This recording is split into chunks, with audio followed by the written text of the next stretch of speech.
Yeah, I know we've emailed back and forth. Like when I first reached out to you, it was because of where I was working, which is that Magnolia Meadows, the first responder military treatment center. And it's kind of funny. I was just playing around on a computer, and the reason I kind of emailed you that day was just like, hey, this guy, like I know this guy. He knows a lot of things. Listen, I said, let me just email, see what happens. And sure, you email. I think you emailed me back in like 10 minutes, but we really appreciate that because we want some real stories from real people. I've been to treatment multiple times and all that kind of stuff, but we still like to have fun. We still like to have a good time. But thank you for coming on because this is important. It looks like you know that. And I think is your dad that runs a place just like for first responders? Well, he runs a nonprofit that I mean he does trainings for like critical incident response and things like that, mental Oh, health. that's awesome. So I don't know how do you want to start. You were a police officer in Detroit, is that correct? I mean not Detroit proper. I worked Okay. in a couple different departments on either side of the city. Okay. So Michigan, what made you want to join law enforcement? Was that like a family thing or just a childhood dream or just something that felt right at the time?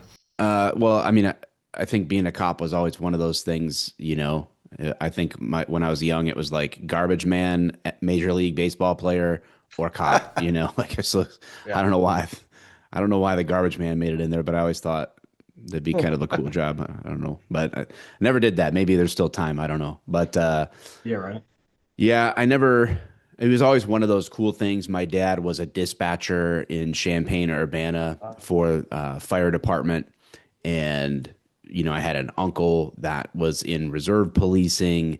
And I remember as a little kid, he had a scanner at the house. And, when I would stay the night, hang out with my cousins or whatever, I always hear the police scanner. And I just thought I was cool. So it was always just something in the back of my head. And then I got a job at a retail store. It's a regional deal in the Midwest, and I did loss prevention. So I started catching shoplifters, and I absolutely fell in love with fighting with people that were trying to get away Yeah, from me. shoplifters are like the most dangerous. Yeah. So I did that. I got a chance to meet a lot of law enforcement there. Obviously, we would catch them. The cops would come, take them away. Like, so you get to know like your local law enforcement. And so that just kind of built it in the background. When I went to college, I met campus police there, and just it was always in the back of my head that that's pretty seems like a really cool job, but I was on a track for whatever in my life. I got married super young, started having kids super young, and so the responsibilities of the family were taking precedence over career decisions or things like that. So fast forward to a time when the market had crashed in 2008. Some of my business was tanking at the time. There was a lot of factors going in, and I was like, you know what, I gotta do something here. And Yeah. my brother had been a cop. He started in Detroit early 2000s. He loved it. And I thought, man, maybe now's the time to just see if I could get, pass the test and get accepted into the academy, all the things. So I started doing that in early 2009, and then, yeah, went forward then. So that's a long answer to your question, but yeah. Yeah. No, it was great. What kind of units or patrol? Like what kind of? I see. Like normally, like for me, I was always kind of on the undercover track, and then you had the patrol. Like what did you do mainly in your career? It was, I mean, mainly patrol. Did that for a number of years. I got laid off at my first department, so that kind of was an unfortunate, like, hard reset. Because when I went to the next place, it was like, well, you have to have at least 3 years here before you can do special units and stuff like that. So I did that. I did go to interdiction school. Did highway interdiction for a little bit, and then FTO work. But I mean, mostly all in that like patrol capacity outside of getting to do some interdiction a little bit. How was training the rookies? How was that for you? It was fun. I really enjoyed it. I like teaching, and it was always fun for the most part. I mean, you get a couple where you're like, wow, this is No business being a police officer. this is not the best, but yeah, for the most Yeah. part. But I enjoyed having kind of a hand in that and trying to impart impart good skills. So it was fun. Yeah, but it's hard to break those bad habits too that they got. How big was your department that you worked in? I think both of them were probably about the same size, uh, like 50, 60 guys, total. So nothing crazy, like no massive department or anything. How did you become like what got you into like posting online? Like was that something that you just started doing like for fun as a hobby and then you're like, man, maybe this could be a full-time gig or what got you to fall into social media and becoming an influencer? Yeah. So I started blogging in 2014. I wanted to kind of give back to the law enforcement community. I don't know how much your audience is going to know or not know about me. I feel like a dinosaur in internet years. I am a dinosaur. I'm basically on my internet deathbed, these days. But my brother was killed in 2010 as a cop in the line of duty, and um, just in the sort of like processing and going through all that experience, I wanted to somehow give back to the law enforcement community. So I started to write. And it was also sort of like a cathartic experience for me, an activity for me to be able to just put my thoughts down on paper, well, on a keyboard, I guess. And so in 2014, I started writing a blog, and I think I called it Cop Life. And so I just was like writing, and so no one really have known who I am, or anything like that. I was just putting it out there. And then at the same time, I reached out. I'm a lady who went by Elizabeth Shiftwell, and she wrote an article called Dear Officer. And I reached out to her to say, man, that was a really good piece. She said, oh, yeah, I've been reading your stuff. And so, long story short, we started an organization called Humanizing the Badge. And we developed a Facebook group around it. It grew rapidly. We had a number of people contributing to posting content and stuff like that. And then we were trying to figure out how do we draw more attention to the organization, basically. And there was this guy named Officer Daniels on Vine, which I only knew because my kids would show me these things. I didn't have Vine. I wasn't really on the internet much, and they showed me, and I was like, there's no way this guy's a real cop. They would never let him do this, this is impossible. So, Right. but it was funny, and we had a meeting with our team for Humanizing the Badge, and I was like, well, this guy seems to be getting a lot of attention with these videos. Maybe that's one way that we could like draw attention to what we're doing. And so, one of my very first attempts at it, I posted a video, went to bed, and woke up the next day, and it was like had blown up or something. And so I just kept doing it, and our Humanizing the Badge page was growing. Things were growing. I was like, oh wow, this worked. And then eventually I was like, well, now what I was doing, I never wanted it to overshadow the organization. I didn't Sure. want it to Yeah. be the Mike show. I wanted Humanizing the Badge to be humanizing the badge, not drawing attention to me. So I decided that I would keep going because I was getting good feedback and people were encouraged by it, which ultimately was my first primary thing was when guys started telling me that they were laughing at roll call together, or they were getting a chuckle out of my videos in the middle of the night or whatever. And I was like, well, that's cool. That made me feel good that I felt like I was doing something that was actually encouraging people. So I kept it going. And that's like in 2016, I like made a Mike the Cop page, and went from there. So it really just started as a way to draw attention to charity work that we wanted to do. And then it just grew into whatever it grew into. Yeah, it worked. Your plan worked, I'd say. What kind of like hurdles administratively did you, if any, have to jump over? I mean, especially back then, I remember our department was very like it was almost seemed like they wanted us to delete our social media accounts. Like you weren't allowed to post anything publicly or say anything about being on the police. So did you like run into any resistance? No, not really. But I think that I got lucky in two ways. Number one was the my chief at the time was just a really good leader, and he recognized those things as valuable. But two was I had already, like I said, I had been writing online. And so people in my department knew I was doing, like I had been doing that.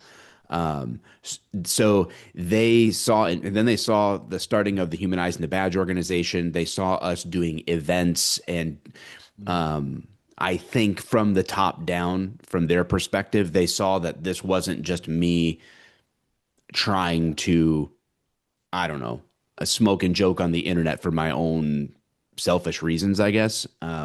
I had 2 years. I had 2 years of time where no one knew who I was. You know what I'm saying? Like I was just. I mean, some people might maybe like they had heard of Humanizing the Badge, they not necessarily me.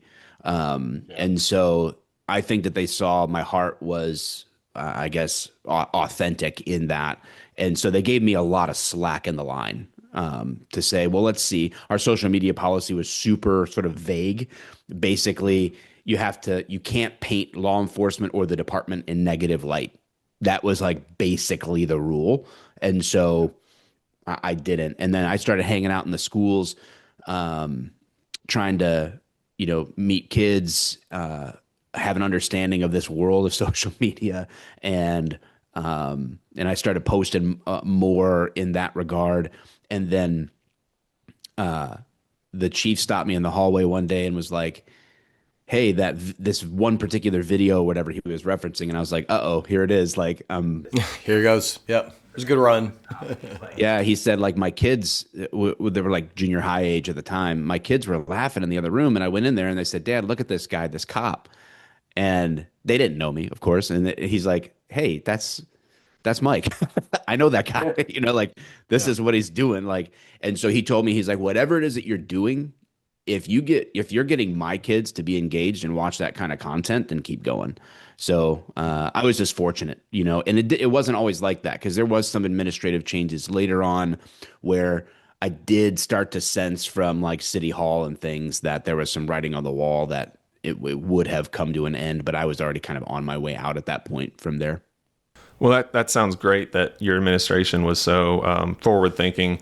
I know a lot of departments did not, like they couldn't see the writing on the wall, like you mentioned, that the world was heading that way, and rather than trying to resist it and try to prevent officers from utilizing it, very few departments at that time realized how valuable of an asset it could be. I mean, it's not going anywhere. The whole world now runs around it, unfortunately, depending on how you look at it. But that is the reality of it. So that's great that they saw an opportunity to capitalize on it rather than like try to punish you and get you to stop, because it obviously worked and it did some great things and accomplished some good things. I had a sergeant that was very helpful because I started doing like live streams and things.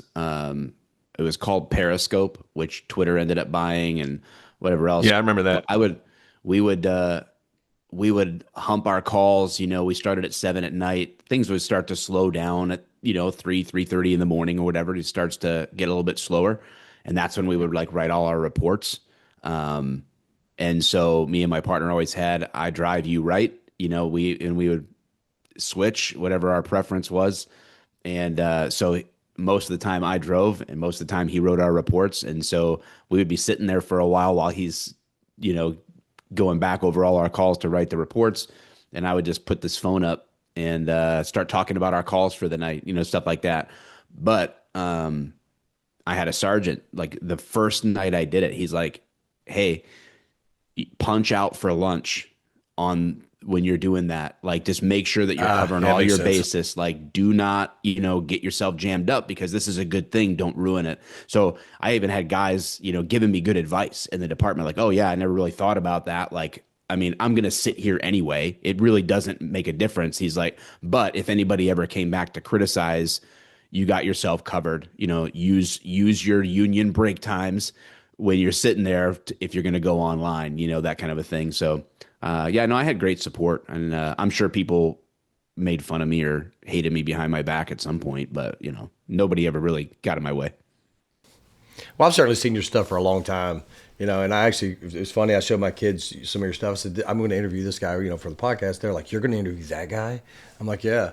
They were like, mesmerized that you were going to be on here. So we really appreciate it. 'Cause let me ask you this real fast, kind of transitioning a little bit. Cause one of our big focuses is mental health. It's, substance abuse, first responders, and the stigma surrounding that. In the departments that you worked on, what was there a stigma? Was there a way for you to get help? Because what I see a lot working in this field is you'll have a department that's been doing this for 25 years, mental health and all that stuff, and then you have the next department who doesn't have a wellness unit.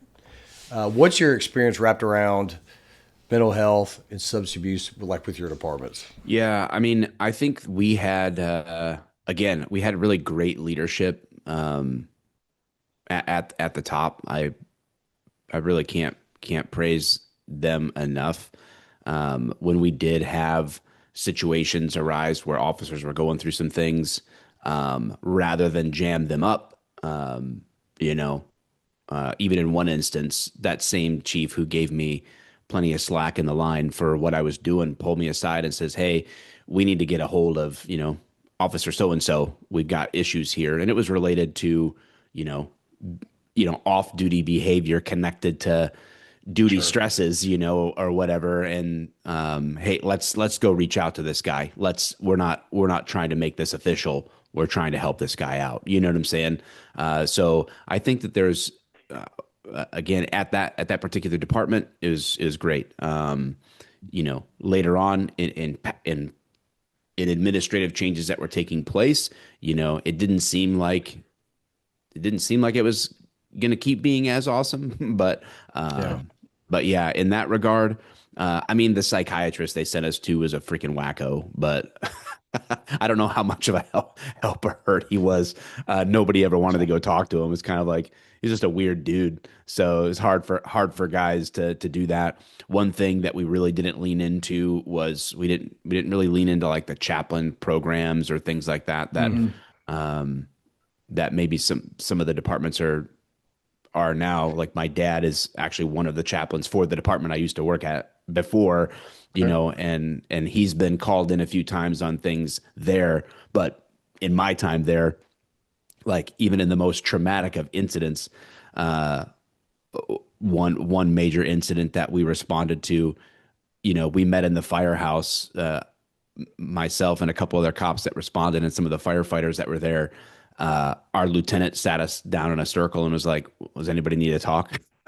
It's like, so I appreciate the effort, you know what I'm saying? Like, but there was nothing formal. We didn't go home. We just went back to the road right after, you know what I'm saying? So it's like, so I look back at those times. I'm like, oh, like I think that there was a good heart there. There wasn't like a huge anti mental health stigma, but there really wasn't any true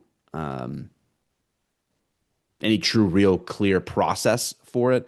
And I think that the bigger issue isn't so much the response.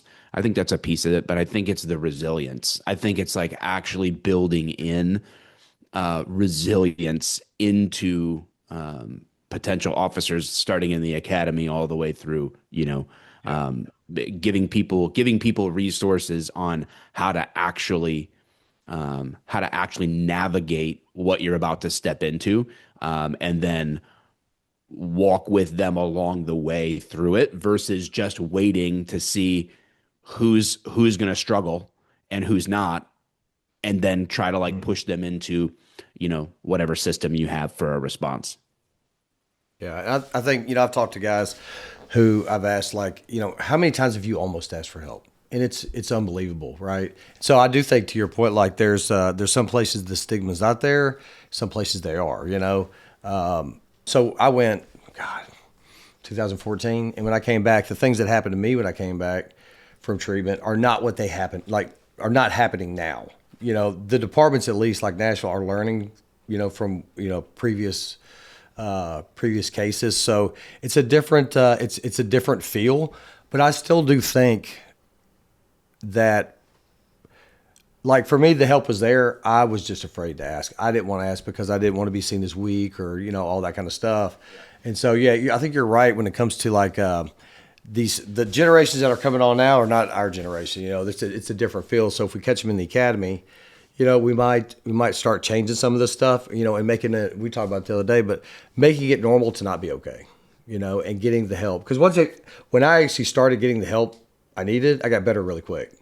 The problem was me, and my ego and all that kind of stuff. So it's really encouraging to see some. I just sat through a debriefing of a response from Virginia to an active shooter.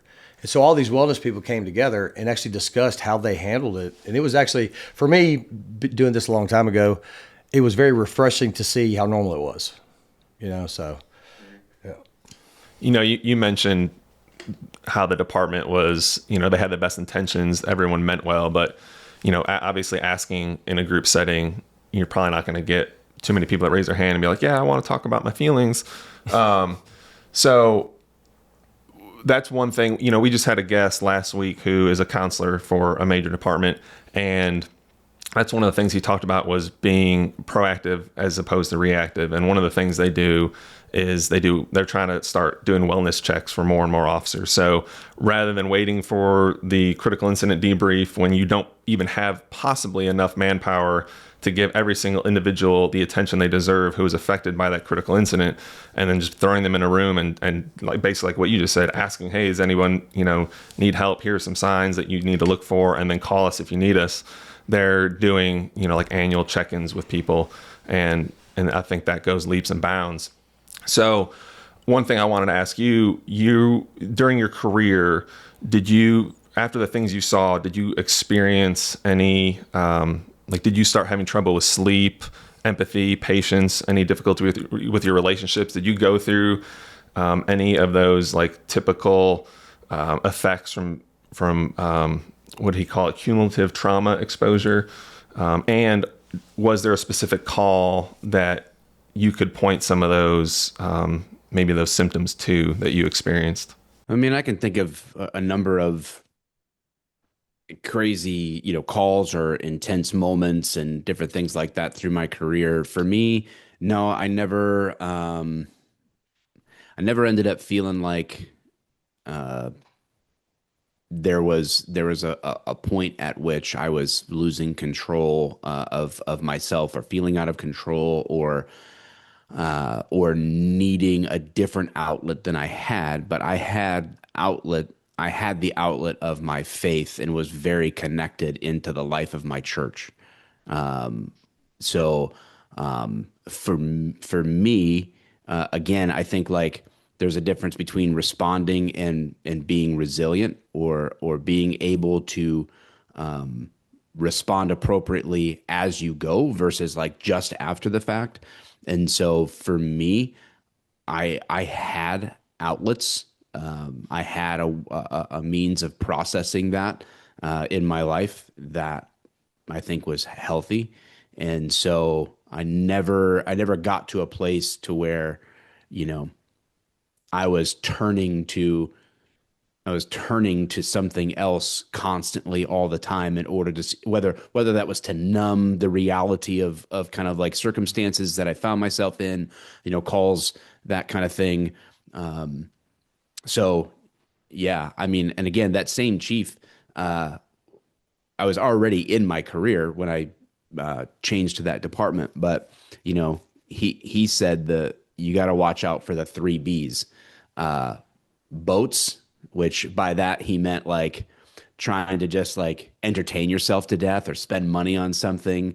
And then booze, turning to alcohol as a way to cope, and then boobs. So it was turning to basically pleasure in order to do the same thing in a different form, right? So be careful of those things. And he said, if you can steer clear of falling into those traps, and we had a really good conversation. And like I said, between having 4 kids and family to worry about. I stayed plenty occupied with that, and I just feel like I was blessed to have healthy outlets through my faith. I'm from my perspective, my faith is going to far crush any mental health services that can be ever provided, because I think it answers a deeper question in people than mental health services can provide. And I don't say that in a way that like bashes, you know, practical mental health skills or understanding. I just say that as something ultimate. And because I've seen people get really good quality mental health care, but there's still something deep inside them that they recognize is still unanswered. Um, and and for me, I think that I had that, and so it helps prevent a lot of ways that I could have fallen into traps, that I stayed stuck there. I mean, it's certainly not perfect. There's certainly moments where, I overconsumed alcohol or whatever. Like, but uh, thankfully, I was never stuck in those places. I was in a worse spot at COVID after I wasn't a cop anymore. Yeah, I think you said it great when you said talk about healthy, healthy releases, healthy ways to deal with it. A lot of us, and I was the same way. I came home and my family would be like, "Hey, how was your day?" And like, you're not going to tell, and so you're not going to tell them about a suicide you just saw or a murder or a victim and all that stuff. So you kind of start stuffing that stuff away. And I think in reality, like, I really think we do it to protect them, but then it becomes a defense mechanism for us too. So we don't have to talk about what's going on, right? But I think the healthy release of whatever it is, it just the more I kept quiet about it, the more I said, okay, I'm fine. The more I wasn't, until it actually spilled out, until alcoholism and all that kind of stuff. So you're very lucky, to have that faith, to have that. A lot of us don't, because a lot of us, we'll go through this career and you see horrible thing after horrible thing, and we question our faith. We question, how could this happen? And that's the reality of it is. And by that point, sometimes you don't want at that point to even say you need help because it's so bad, like, so bad in your own head. But yeah, like your chief sounds like he was an amazing human. Yeah, he's great. Yeah, those three B's. I mean, that's spot on, because I think it's safe to say most officers that start to experience trouble with PTSD or PTSI, the brain's self-defense mechanism is to numb it, right? To try to either repress it or suppress it. And the side effect of that is you start to have trouble experiencing joy. So now you're not enjoying your hobbies, you're withdrawing, and your brain's not getting dopamine like it's supposed to. You may be starting to have a serotonin dopamine imbalance. But what ends up happening is we're gonna try to seek that out, and that's how those three B's are where a lot of people end up going, because it's once you start doing those things, you start feeling the joy again, you start getting those dopamine hits, and if you're not getting it anywhere else, and especially if you don't have faith to keep you grounded, man, that's like heroin, and you're gonna get addicted to it, and then they just start spiraling and spiraling and spiraling. And then it ends up either destroying their career, their lives, their marriage, or all three. So that's awesome that you didn't experience those struggles. Did you witness any coworkers that started to struggle with those things, who maybe didn't have the faith, or maybe they did and it's still too much for them? Yeah, I mean, I definitely saw people at various points, struggling, even even now. Um, but I think, again, like, I think there was good intentions there. I think that they were I mean, I think that we were blessed, right? It was an informal blessing, though. I would say that, like, I would distinguish what our culture was informally helpful, not really formally so. Because, like I said, we didn't actually bring in a chaplain. We didn't actually bring in somebody with experience in traumatic response when I was there. You know what I'm saying? So it was like we had guys that cared about the other guys, and leadership that cared about the guys, and did their best in that regard. So yeah, I did see people like begin to struggle, but in those instances, we came around each other a lot. There was a lot that happened over the course, like, obviously, like from my perspective, before I went to the department, I've mostly been talking about, I lost my brother. Obviously, the guys there were all aware of that. And then shortly, another 3 years later, the guy that was partnered up with me mostly for interdiction, he passed away from cancer. He was, a strong presence in the department. And then a couple of years, maybe not even, yeah, a couple of years after that, lost one of our sergeants, passed away in the middle of the night. So I think, as you asked that question, I look back and I'm like, how challenge has a way of bringing people together. So I feel like a lot of the stuff, I felt like we built a certain sense of resilience in our guys through those challenges over time, and mostly it seemed like there was a good response to that. And in the occasion where someone started to drift off, it seemed like the rest of us were willing to go find the lost sheep. Like let's go help this guy. Let's not. That's awesome, because that is not common. I know. I would agree with you. Like from an objective standpoint, like just as I've been all over the country, spoke at different departments, different events, had thousands of conversations with guys, and it doesn't seem to be common. You're right. But I think I was in a great position. Perfect. No, I probably not. Right. Like there's definitely things that wouldn't be perfect, but I think like I said, good, authentic intention goes a long way. And being real with your officers from a leadership perspective, and being real with each other. And I think we had a pretty decent environment as far as that goes. That's awesome. So when I said it's not common, that is not a dig. So anyone who's listening or watching this, that's not a dig on anybody. I think even if we say everybody who's in law enforcement has the best intentions, if we just give that blanket statement right now, there are still people who are not going to do it because they either don't know the signs to look for, or they don't know how to start that conversation. It's difficult. It's uncomfortable. It's scary. Even if you do recognize the symptoms and the person needs help, you may be scared of how they're going to react, So maybe, let me ask you this. What were some of those signs and symptoms, and can you help, I guess, for anyone that's watching or listening to this, identify, like, what can you tell people to help them identify how their brothers or sisters may be struggling? So if they see those things, they can be like, okay, that maybe, because to us, it's obvious, right? We've already been to therapy. Like we talk about this all the time, but for maybe a younger officer or someone who hasn't really had these conversations yet, they may not know what to look for. And then the second part of that question would be, so now I've identified some of these symptoms. I see that this person's struggling. Do you have any advice on how to bring that up to them? Yeah. So I think as far as identifying it or noticing it, I mean, we're supposed to be trained observers. We get it. We pretty much get a baseline for people, right?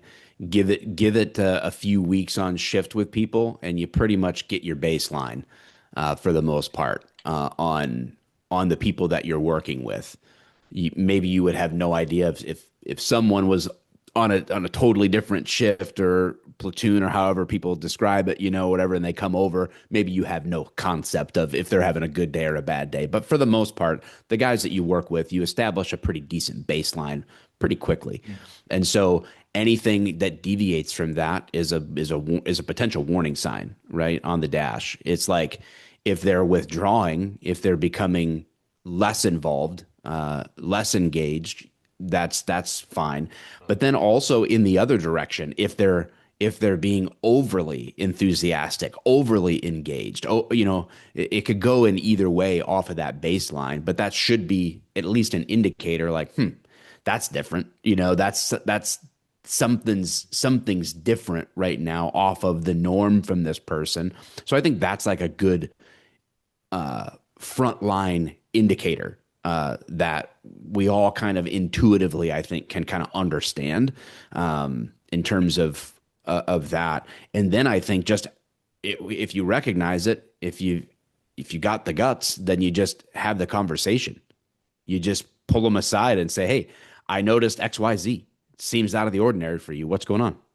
I just ask. I just like have the guts to ask, right?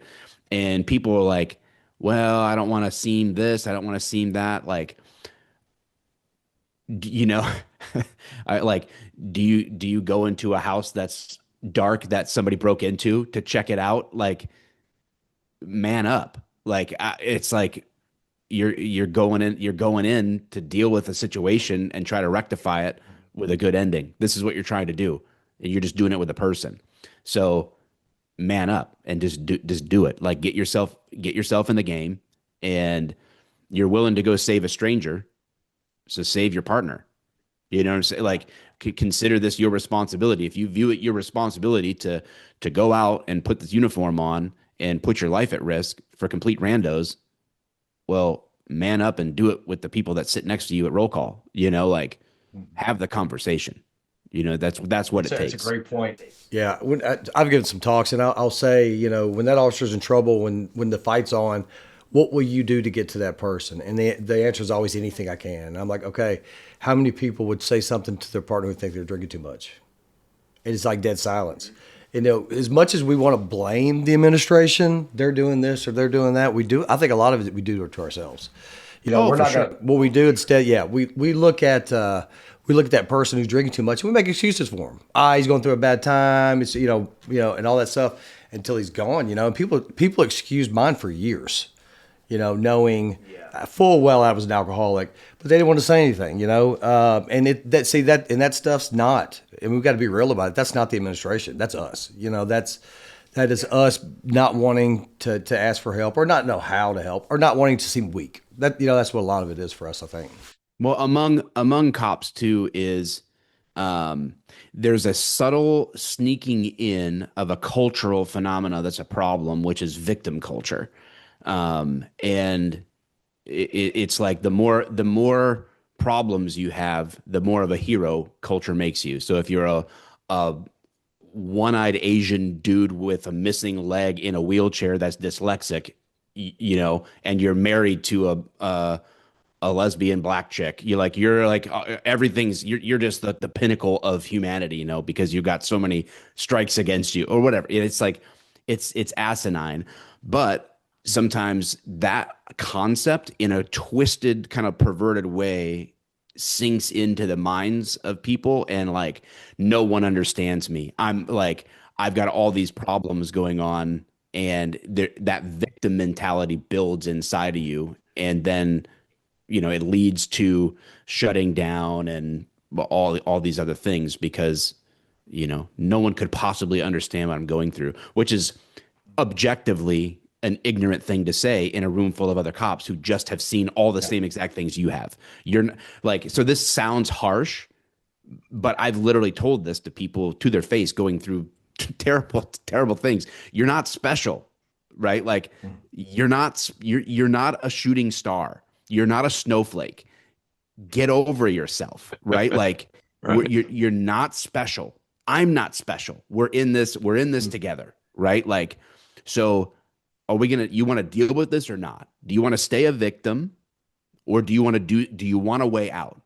And we need to be able to authentically just be brutally honest with each other, out of a genuine concern and a care for our brothers and sisters, and just say, hey, I want to help how I can help.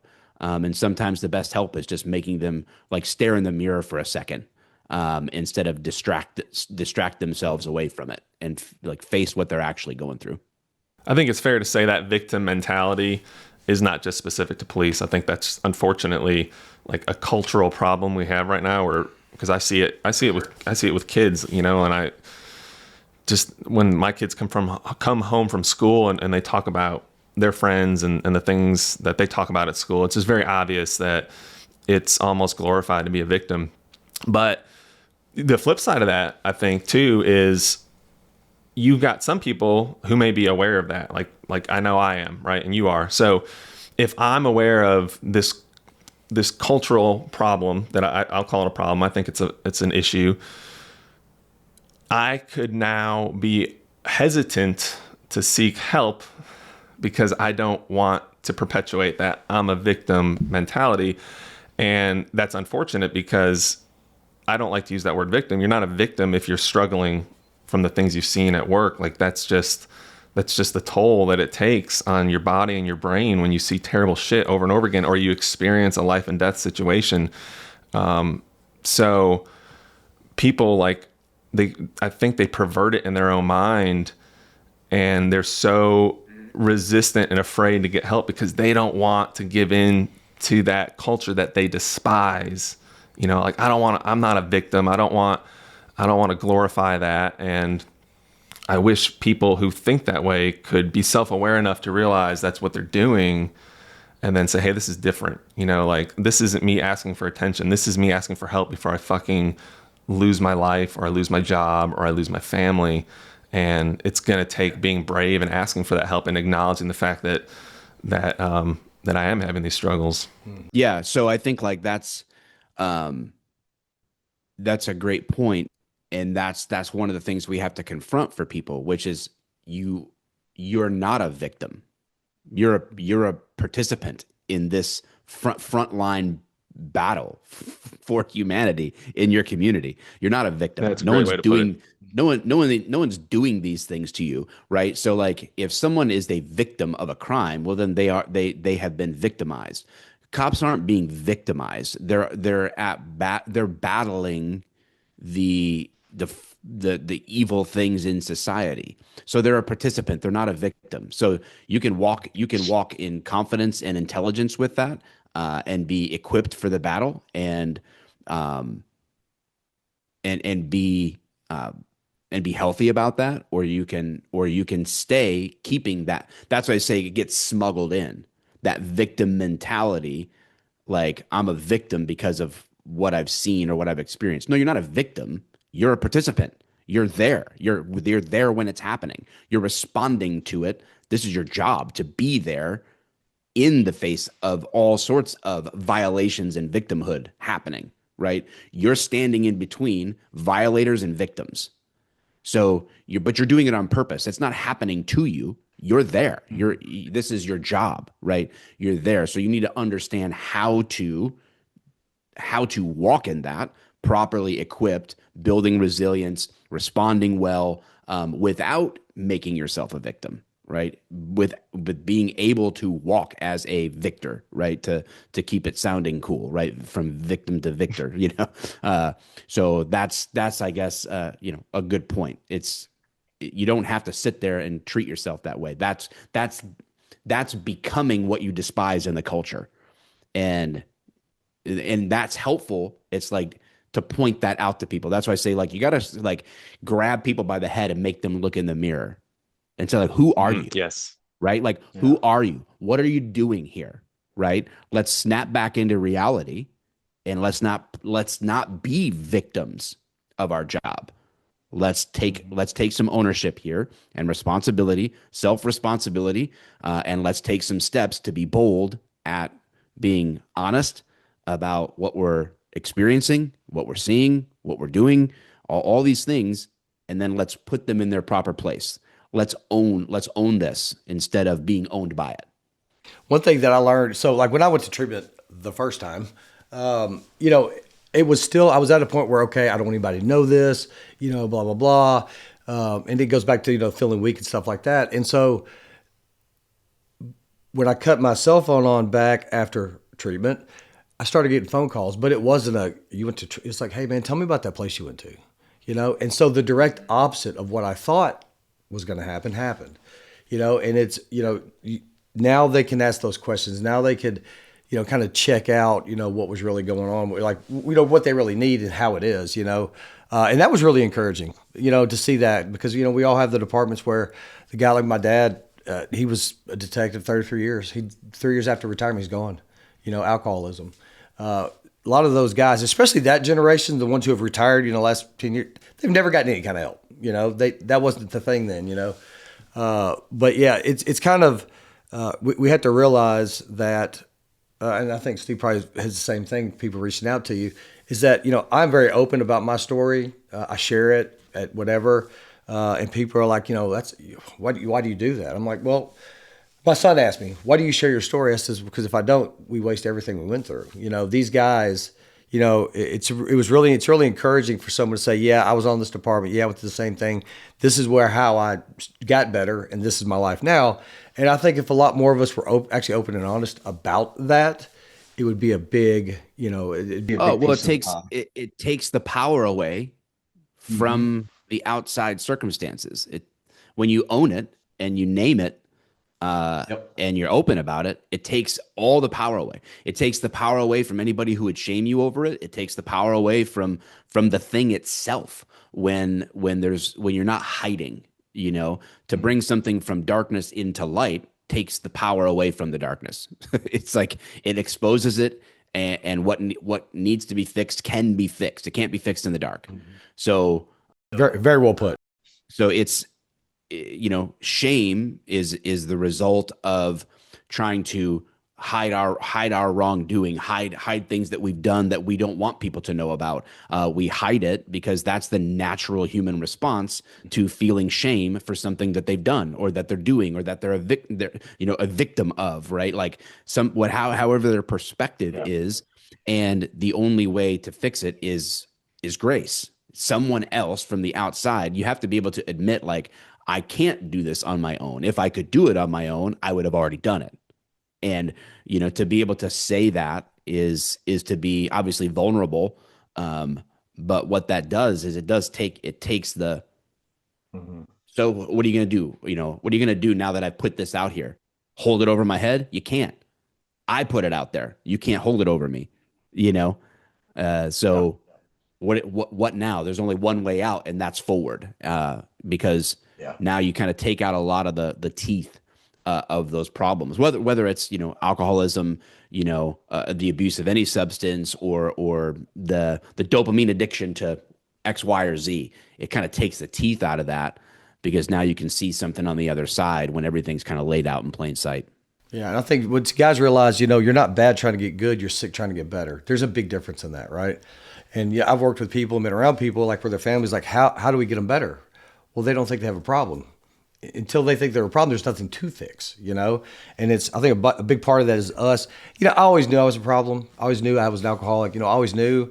I just, I don't want to say didn't care, but I was always maintaining. I was always able to make it through until I wasn't. And then when I wasn't, that's where it almost ended for me.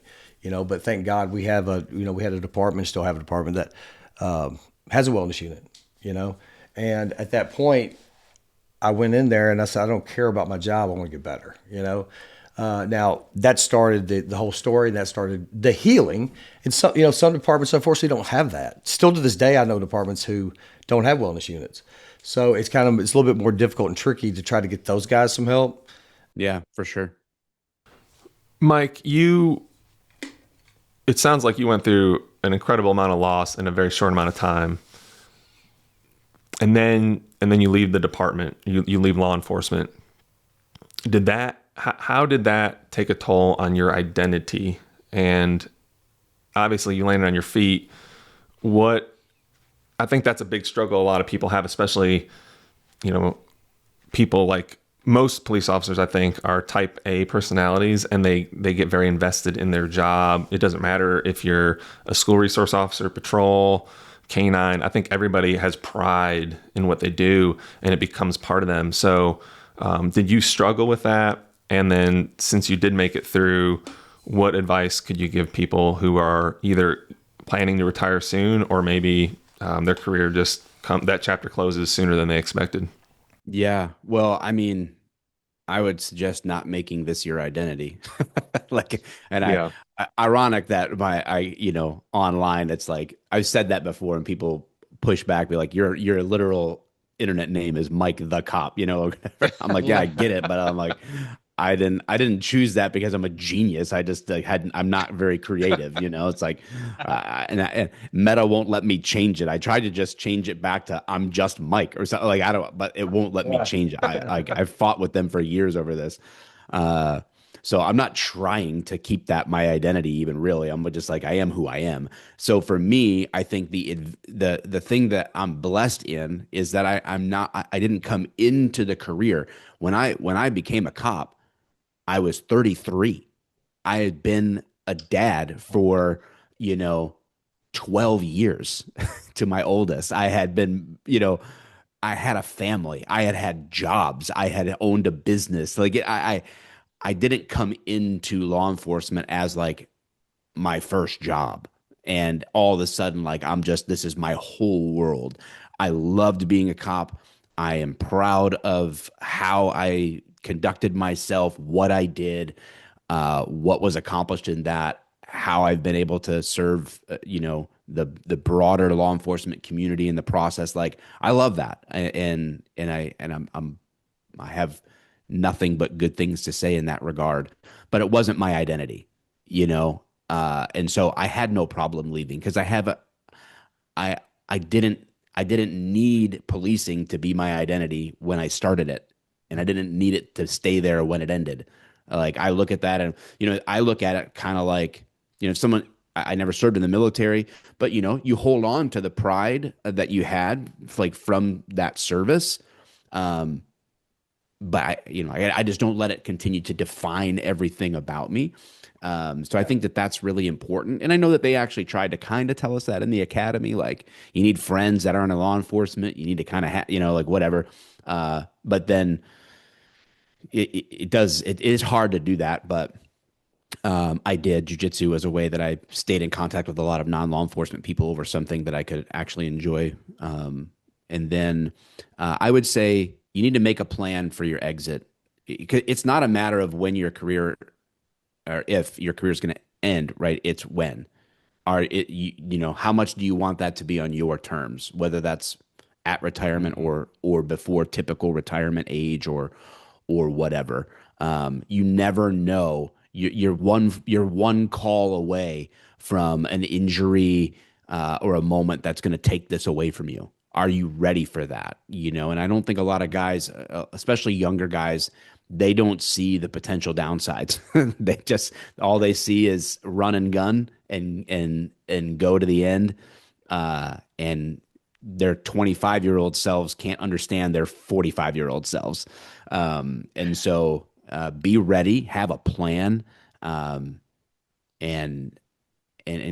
go on your terms. I'm tired of seeing guys retire at their early 50s and they're dead by 55, 56, because they have nothing left to live for. If they don't have the job, they don't know what to do with themselves, and that's a sad state of affairs. And that doesn't take away from their love and joy for the job. It just means like you really have to work at cultivating an identity that can by all means include the love and joy and passion you have for the job, but it can't solely define you or you're in trouble. Yeah, one thing we had an officer in Nashville that was paralyzed, got ambushed on a domestic call, and I went to listen to her speak. And at that moment, I realized I had never one time considered being disabled. Not one time did it ever cross my mind. I thought either I would be fine or I'd take one to the head on an entry or something and lights out. I wouldn't know anyways. Never ever considered being disabled or anything like that. And that's kind of a realization, that's just I don't know why we don't think that. I guess it's that bulletproof ego, type thing. But yeah. So you just kind of saying it too. Like for when my dad retired at 53, 57 he's gone. We're sitting there talking about all the things that we sacrificed, and it just really sucks to sacrifice all of this and not live a good life. Like we deserve that, We're talking about the identity and you bring up a good point. Like you just need to be proactive about it, self-aware enough to get ahead of it. Andy Stump told me a fun game he used to do, and I thought this was brilliant. He would go, like, if you find yourself in a social situation with people who don't know what you do, see how long you can go without bringing it up, like, or don't, or intentionally don't bring it up. Like, I've done that before. I'll just, I got this idea from a buddy too. I'll just lie. I'll make up something, like just, he told me once how he went on, someone came to his door. I don't know if it was a salesman or what, but they saw the police car in his driveway and they asked if he was a cop. And he said, "No, my wife is." And the guy was like, "Oh, what do you do?" And he said, "I'm a pilot." And he just like, this guy's quick on his feet.